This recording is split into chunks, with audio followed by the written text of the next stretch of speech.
I guess there are other approaches that don't actually look at the economic value of data. And this comes back to some of the testing that you spoke about earlier in what prices people might buy and sell. So it's a very similar sort of approach. So if you look at how much is the cost to protect data, what someone is prepared to sell us a package to protect data doesn't actually reflect how much I would pay to protect my data, or doesn't reflect how much I would actually prepare to sell my data. And then the other one is, and what we talked about at the very end of the last section, was the total cost of the breach. Now, they'll be the direct costs the company incurred, plus the indirect costs. But then again, it may not be able to include the full range of indirect costs, such as reputational damage. And of course, it doesn't really give a value per user. Again, so these are, if we're talking about it from the perspective, a court having some sort of framework to estimate a fine, these are some great indicators to do so.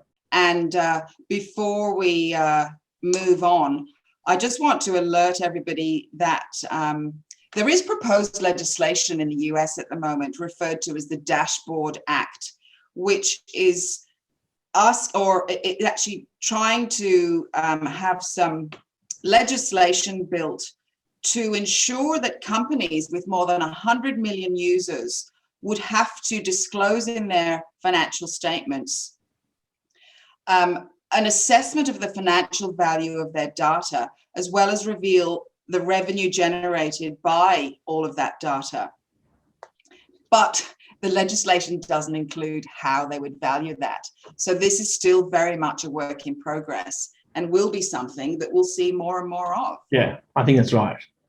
So the question is now, what might be an approach that might get around some of these? And I'd like to think about this as what we might call an incremental approach to valuing data. Exactly. We might actually start looking at how much would a business, let's say Procter & Gamble, actually save in terms of being able to move to market earlier, in terms of its product testing, in terms of its online marketing, by using that data to actually save some costs. So now we're actually now beginning to capture the market value of that data on top of the base data.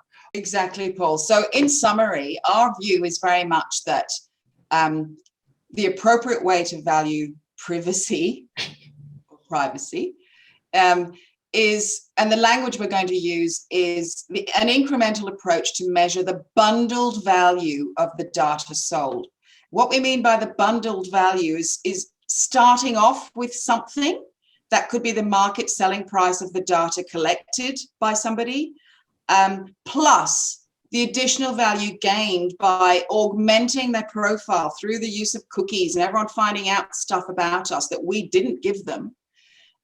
Plus any additional value obtained by the beneficiary of that bundled data. So as Paul said, what we mean by that additional value is that multiplier effect.